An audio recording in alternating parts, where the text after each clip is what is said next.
안녕하세요. 데이터를 만지고 다루는 안혜민 기자입니다. 혹시 여러분은 일본 애니메이션 좋아하시나요? 예전엔 일본 애니메이션 좋아한다고 하면 썩 좋은 반응을 얻지 못했던 것 같은데 요즘엔 많은 사람들이 일본 애니메이션을 즐기고 있는 듯합니다. 유행이라는 말이 어울릴 정도로 극장과 OTT를 가리지 않고 일본 애니 열풍이 이어지고 있습니다. 최근 극장가에서 흥행한 귀멸의 칼날, 체인소맨도 있고요. 곧 개봉할 주술회전, 그리고 그 전에는 진격의 거인 바람이 크게 불기도 했죠. 오늘 오그랩에서는 지금 일본 애니메이션이 어느 정도로 인기가 있는 것인지, 또 그 인기의 비결은 무엇인지 5가지 그래프를 통해 살펴보겠습니다.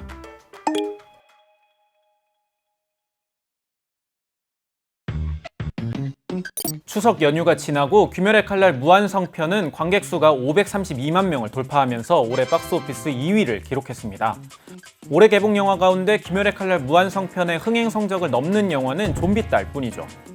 귀멸의 칼날뿐 아니라 체인소맨 극장판에는 150만 명이 넘는 관객이 몰리면서 일본 영화 관객 점유율은 14.4%까지 올라갔습니다.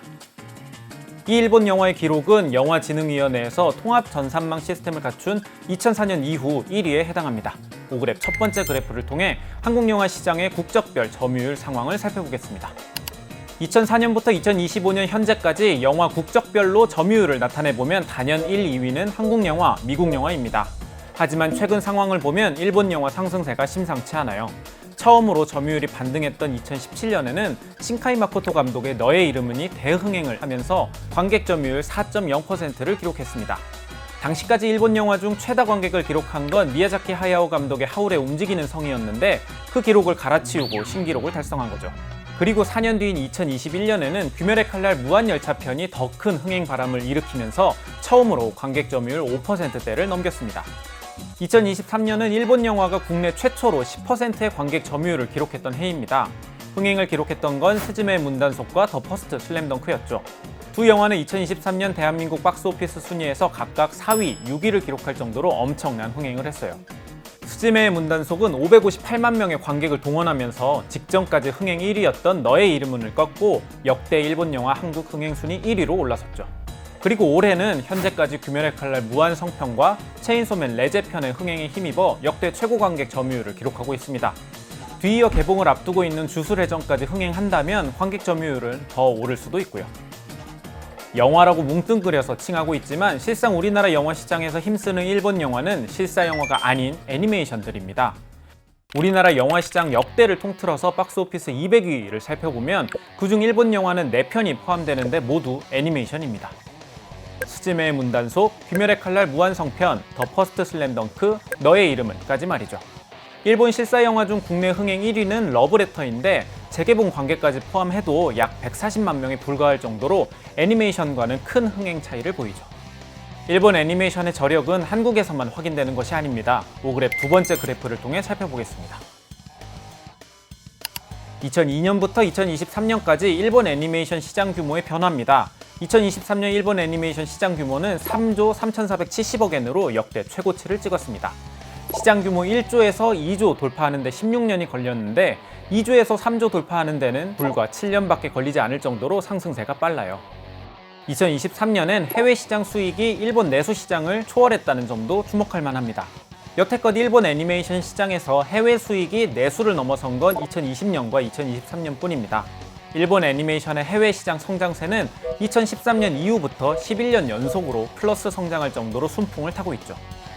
앞서 우리나라 박스오피스 200위 안에 들었던 4편의 애니메이션은 전 세계에서 3억 달러 이상의 수익을 벌어들인 작품이기도 합니다. 그 중에서도 올해 개봉한 귀멸의 칼날 무한성편은 역대 일본 영화 가운데 가장 많은 수익을 올린 작품이 되었습니다. 현재까지 무려 6억 달러가 넘는 글로벌 수익을 벌어들였죠. 그렇다면 왜 이렇게나 일본 애니메이션이 흥행하는 걸까요?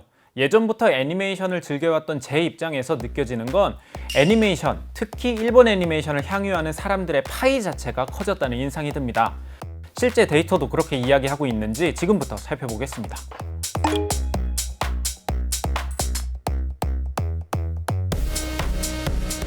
과거 일본 애니메이션은 찐팬, 이른바 오타쿠만을 위한 틈새 시장과 장르로 여겨져 왔습니다. 하지만 OTT를 필두로 다양한 채널에서 스트리밍 되면서 이제는 전 세계적으로 인기 있는 장르로 자리매김했죠. 넷플릭스가 지난 7월 LA에서 열린 애니메 엑스포에서 구독자의 50% 이상이 애니메이션을 시청하고 있다고 발표했습니다.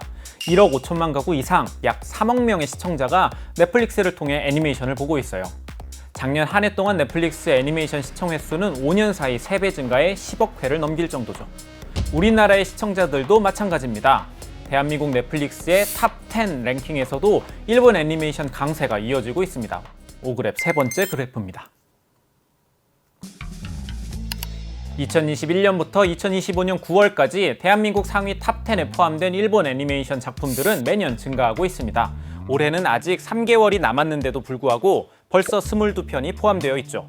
이렇게 많은 소비자들이 선택하고 있는 만큼 넷플릭스에선 애니메이션 영역의 투자 규모를 확대하고 있습니다.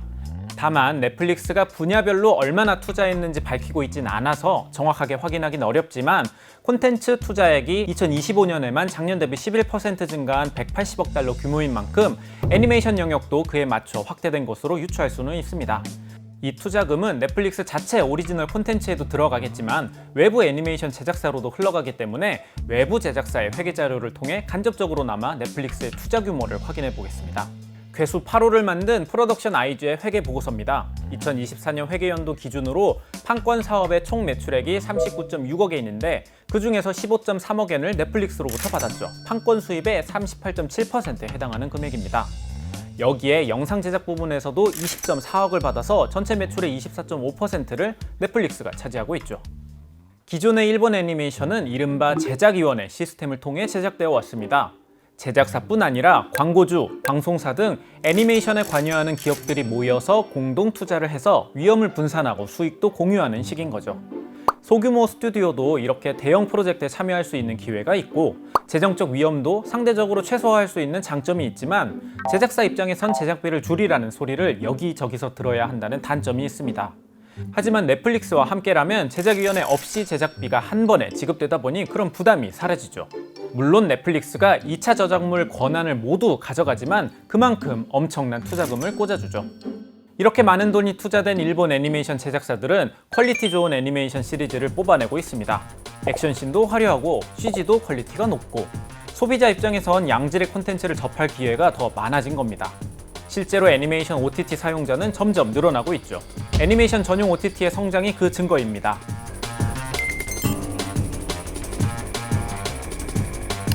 글로벌 시장에서 애니메이션 스트리밍은 넷플릭스와 크런치롤 이 두 기업이 양분하고 있습니다. 2023년 기준으로 넷플릭스가 42%, 크런치롤이 40%를 차지하고 있죠. 크런치롤은 일본에서 방영되는 신작 애니메이션을 최대한 빠르게 제공하는 게 사업 모델입니다. 크런치롤 구독자는 2021년 500만 명에서 2024년 1,500만 명으로 3년 사이 3배나 늘어났죠. 우리나라에선 애니메이션 특화 라프텔이 있습니다. 웨이브나 티빙 같은 토종 OTT가 부진을 겪는 와중에도 라프텔은 꾸준히 성장하고 있습니다. 월간 활성 이용자 수 규모를 살펴보면 2021년에 70만에서 2025년엔 어느새 100만을 돌파할 정도죠.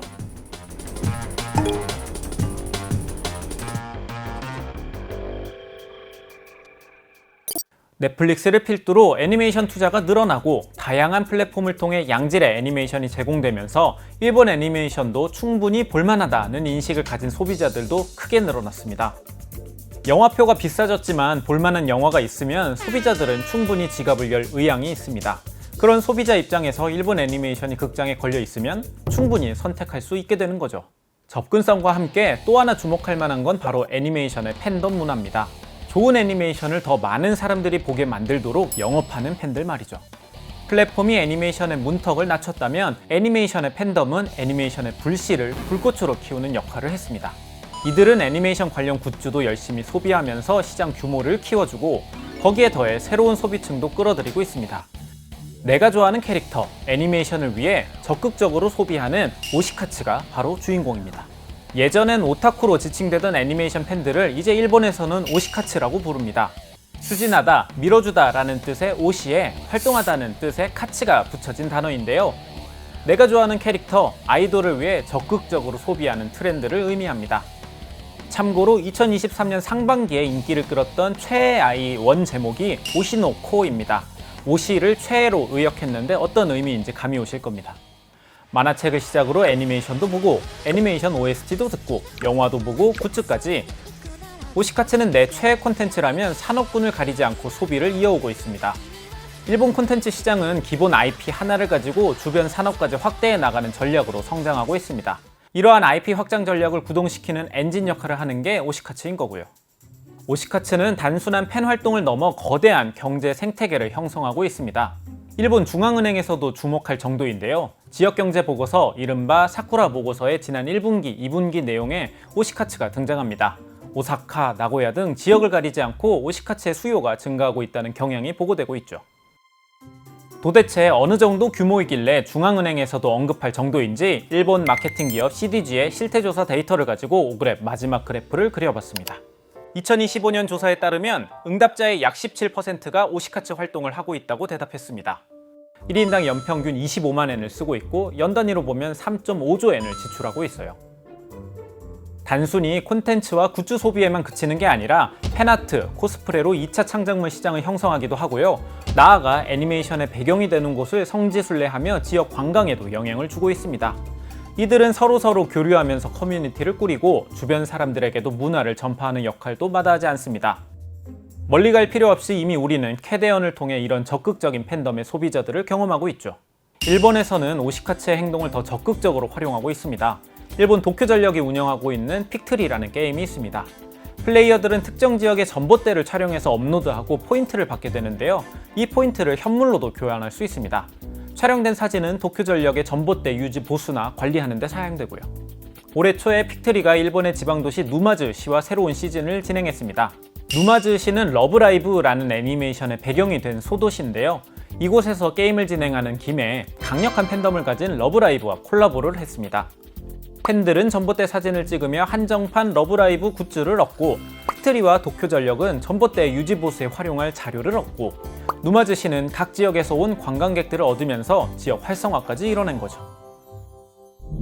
접근성과 투자 그리고 팬덤, 일본 애니메이션은 이 3박자가 맞물리면서 글로벌 시장을 장악하고 있습니다. 한때 오타쿠 문화로 치부되던 일본 애니메이션은 이제 메인스트림 콘텐츠로 완전히 자리매김했죠. 특히 주목할 만한 건 하나의 핵심 IP를 중심으로 만화, 애니메이션, 음악, 영화, 굿즈, 그리고 관광까지 연결되는 거대한 산업 생태계를 구축했다는 겁니다.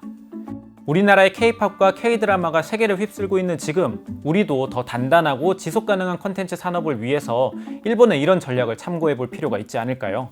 오늘 준비한 오그랩 일본 애니메이션 편은 여기까지입니다. 긴 영상 끝까지 시청해 주셔서 진심으로 감사합니다.